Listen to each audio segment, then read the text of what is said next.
Do you blame me? Because I've seen people say this, and they've really, in my opinion, incorrectly attributed me with credit, if they want to call it that.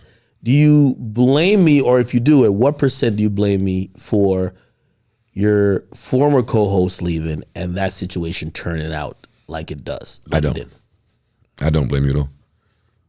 It's nothing that you could have done. Anything that you were able to do, I think already existed. Like there was nothing that you could have came and threw something at and affected if it wasn't ready to be affected.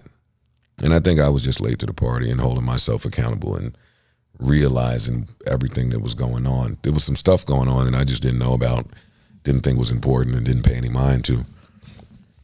At a point, I felt like, and I still kind of feel like this, I felt like once you were abreast of some of the stuff going on, I felt you continually fell back and you just did not really get involved because you're like, yo, Axe doing the Lord's work. I want these dudes out of here anyway. No, it wasn't that.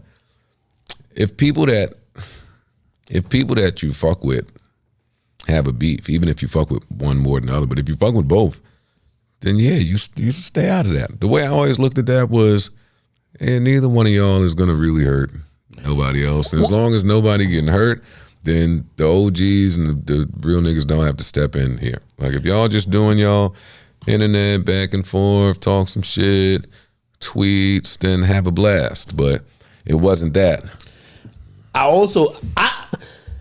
There was a point, and I'm pretty sure you've probably seen some of my rants on it. I said, Joe, don't call me, because you'd never call me when homeboy showed up to my crib.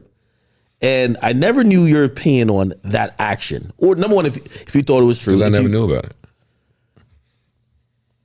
I shouted on the internet for like mad long. Maybe you didn't know about it at the time. That's what I'm talking about. When it was happening.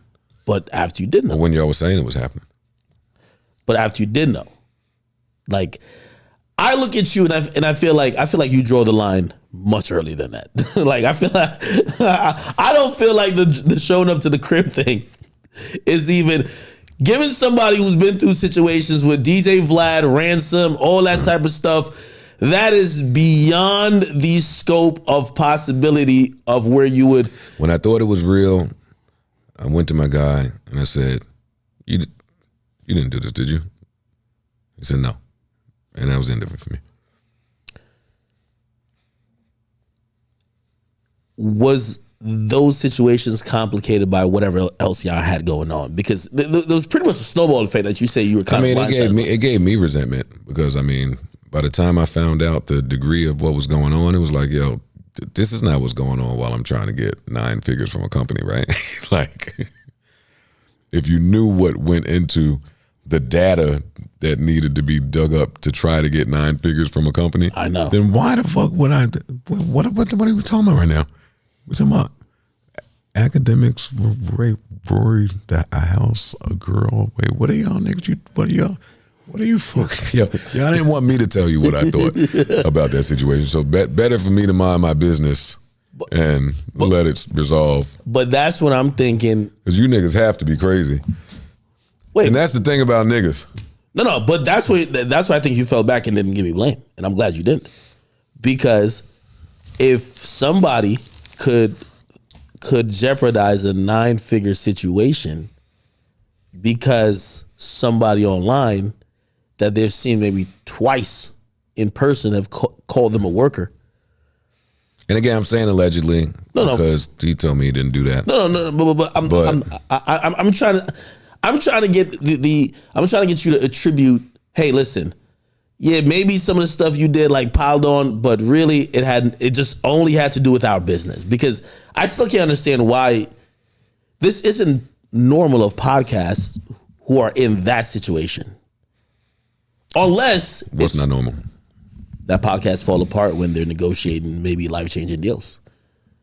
Unless one party feels like the other party is going to be supremely greedy and they feel their own. I think at the end of the Spotify deal, and this is just me talking off the cuff, I haven't spoke to anybody about this, but I think that toward the end of the Spotify deal, everybody thought there was a huge payday coming. So maybe you deal with you were teasing it. how could you not think that there's a huge payday coming?